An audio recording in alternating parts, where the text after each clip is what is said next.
everyone, I am back for my 32-week pregnancy update. I'm 33 weeks today, so it's the day to make a video, and I'm actually doing it this time. I have quite a bit to go over, so I apologize if this is really lengthy, possibly boring video, but for those of you who are actually watching this to know what's going on, then you might want to stick around to the end. That way you can hear all of the things that are happening. So I have written down that I have more pelvic pressure and more frequent urination, which is bound to happen at any time to people in pregnancy. It's not really that bad, it's just like when I have to pee, I have to pee. I have to like go. I haven't had any issues with leaking or, you know, like peeing in my pants. That hasn't happened, which I think I'm kind of lucky for so far. But, you know, still have 4 to 7 weeks left, so that could change at any point, but so far so good. I have more problems sleeping at night.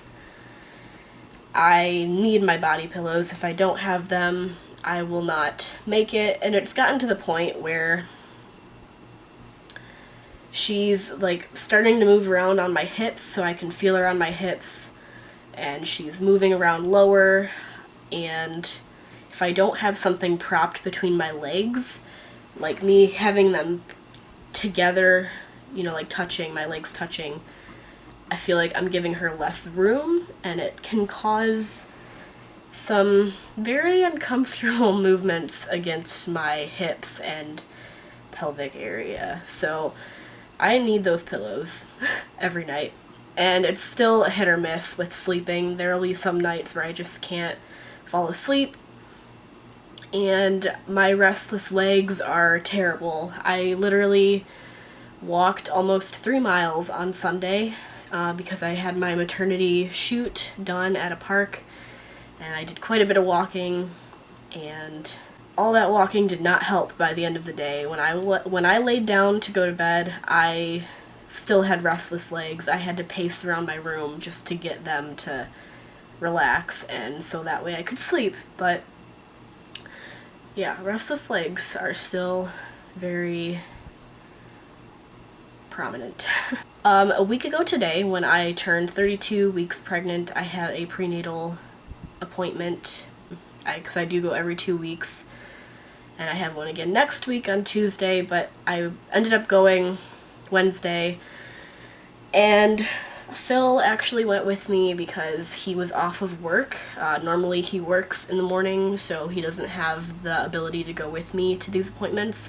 Not that it's necessary, because I just, you know, pee in a cup. They take my blood pressure, my weight, and ask if anything is going on, and check her heart rate and stuff. So it wasn't necessary, but I thought that he would want to go and hear her heartbeat and just be a part of it, I guess. So she had me give her my birth plan, which apparently I have a birth plan now. I'm gonna look into more depth of what type of pain relief I'm gonna go with, because I found out that the epidural has the highest risk, and I don't know how I feel about that. So I'm gonna look into it, but it's also gonna depend on how things go at the time, because she said if I'm progressing well and I'm like dilating quickly and all of that, I may not need the epidural. I may be able to just go through with it, but you know, it's all gonna depend on how the timing and everything else. But I am gonna look into all of that and do my research, have a better idea of what I'm doing and what's going on. I think that's kind of important. But at the appointment, she felt around my stomach. Actually, when she had me lay down, she had me feel my stomach. Apparently I was having a contraction when my entire stomach gets really tight. So apparently I have been having Braxton Hicks contractions, but I don't feel them at all. And I don't know if that's a good thing or not. I would think it's a good thing. That makes me feel like labor might actually not be as terrifying as I thought. If I'm not feeling Braxton Hicks, which are said to be uncomfortable, then I mean, I don't know what to think about that, but apparently I've been having them and not knowing that I have them at all. Like, I wouldn't know unless I'm feeling my stomach. It's kind of tight right now, but I think, I don't know. She also felt around and confirmed that the baby is head down, so she's ready to go. And I don't feel like she was flipping around at all this whole time, because when I had my 22-week ultrasound at maternal fetal medicine at the hospital, she was also head down then, and she was like really low. So I think she's been in the ready position this whole time. And it makes me feel like I'm gonna have a very cooperative baby. But at the same time, I was told that if she's this active now in my womb, then I might have a wild child on my hands. So I guess we'll find out. So far, I've gained about over 30 pounds. I don't know exactly, because every time I go in and they weigh me, the number keeps increasing, but last time I went, they said that I weighed 144, which I feel like it's not entirely accurate, because when you go and get weighed at the hospital, you're wearing all your clothes and your shoes, and I feel like that adds weight. I've always felt that way about being weighed at the hospital or at the doctor's office, that it's just not going to be accurate. Because I have a scale here at home that I constantly weigh myself on, and I do it with nothing on, because I just feel like anything on your body is going to add weight, and I want to know exactly how much my body alone weighs. So I think last time I got on the scale, I was about 136. And I was 105 before I got pregnant, so I've gained about 31 pounds, but that, I'm still probably in the 30s no matter what, which isn't too bad.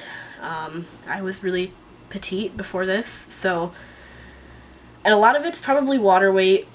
I think like 25% of the weight that you gain is water weight, plus the amniotic fluid in your womb, and the baby itself, and the placenta, like all of that stuff combined adds weight to your body. So you can't really tell. A lot of people keep telling me that you cannot tell that I have gained that much weight because you don't really see it in my body.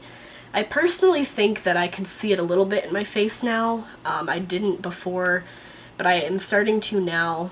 I don't know how accurate that is, because again, people keep telling me that, oh, you can't tell you're pregnant unless you look at your belly, because that's where all the weight is. Like, I don't even have, I feel like in a way I've gained a little bit in my thighs and my butt, because the pants or shorts that I would be able to wear before don't really fit that well, and I have to buy a size up. So I'm normally in a medium bottom, and I have to wear larges now because it's a little tight fit. So as far as the water goes, me drinking a lot of water, I do drink a lot. I've also been getting a little bit tired of drinking plain water, which is weird because I love cold water. And I know a lot of people who cannot drink water at all because they hate the fact that it's plain. But lately I've been drinking the Sobe Life water, which is something that I've always loved before I was pregnant. My high school used to have it in their vending machines. I love Sobe Life water, and a lot of places don't carry it anymore. A lot of gas stations used to, but I feel like every time I go to one, I don't see it anymore. But I've seen it at like BP, so I get it there. And Kroger sells it too. And I don't know, they used to sell it on the shelf like non-refrigerated, but they recently redid my Kroger, made it into like a really big Kroger, and they now have a little refrigerated section when you walk in, and they have Sobe Life water chilling there, and I was so happy the day that I saw that because I was really craving it, and I might pick some up today before work because it's really good stuff. I love all the flavors. I think the only one I haven't tried is Fuji Apple, but I can't imagine it would be bad because they're all really good.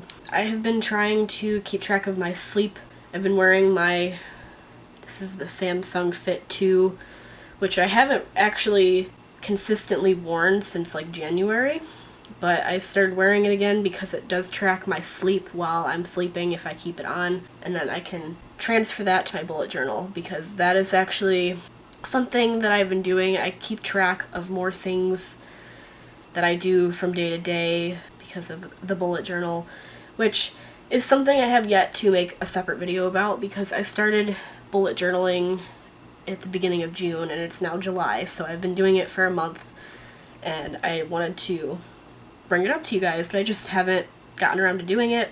As far as the update goes, that's pretty much it. I am probably gonna have a baby shower haul up next week because my baby shower is this weekend in 3 days. That's it for the update and my little rambling. I hope you guys enjoyed this video. I have more videos to come, and if you don't follow me on Instagram, you should, because I do post on there here and there, and I will possibly post some of my maternity photos on there when I get them, if you're interested. I always link my Instagram down below, or at least leave my name down in the description, so feel free to check that out. But thank you guys for watching, and I will see you next week. Bye!